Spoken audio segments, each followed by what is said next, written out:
Hi there, this is James Brady, a teacher of brass instruments and music theory and jazz.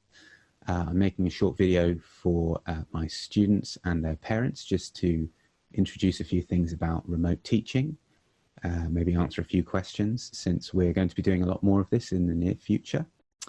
I'm going to help you with a few suggestions of how to prepare for your lessons first of all. So make sure that you're in a space in your home where you have enough room to play your instrument and display your music and see the screen. Preferably you can see your music and the screen at the same time. If you can, it's best to use something with a wired internet connection with one of these cables rather than Wi-Fi, but I know that that's not going to be possible for many of you.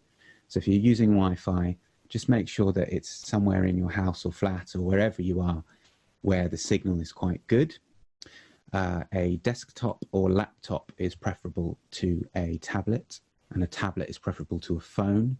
But even if you're using a phone, that's absolutely fine. Just make sure there's a good picture of you while you're playing. And I'll be supporting you through online resources, resources I prepare, such as backing tracks, and email as well. So even if your technology isn't the best, there's still lots and lots and lots of really good things we can do. Now, if you are able to, you might want to consider investing in an external microphone. But of course, again, I know that's not going to be possible for lots of you. So don't worry, there's still loads of really, really good stuff we can do. So I just want to talk about a couple of the opportunities that this time offers. Whilst there's going to be lots of challenges, it's really good, I think, to remember that we can do lots of things that maybe we wouldn't have as much time for as normal. So you're at home. This is a great chance to maybe practice a little bit more often than you would normally.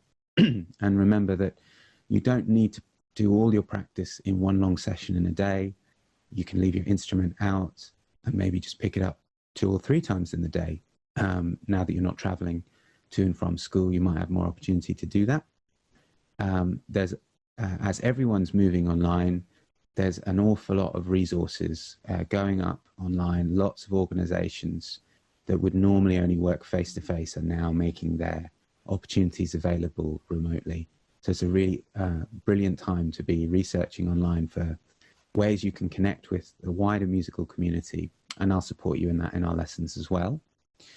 One thing I think is great to remember is that we're all spending an enormous amount of time looking at screens at the moment, and time with your instrument, especially in between lessons, is a really good opportunity to take a break from that. And finally, remember that when all of this is over and we're back to schools, we're back to our workplaces, there's going to be lots of musical celebrations. People are going to be putting on concerts and events, and it would be a wonderful time to be really in touch with your playing so that you can really take advantage of those things. So if I'm here, you can reach me via email, james@jamesbradymusic.com. If you're one of my school students, I've already been in touch with you through the school email system. But otherwise, please feel free to get in touch. I can teach trumpet lessons, trombone lessons, other brass instruments. This is a really good time to work on your music theory or your musicianship and oral skills. And I'm also giving lessons in composition and jazz improvisation, which doesn't have to be on a brass instrument. They can be on almost any instrument. Got lots of resources to share with you, get you started in your first steps there if you've never tried it before, or if you're experienced. So thank you very much, and I hope to see you online soon.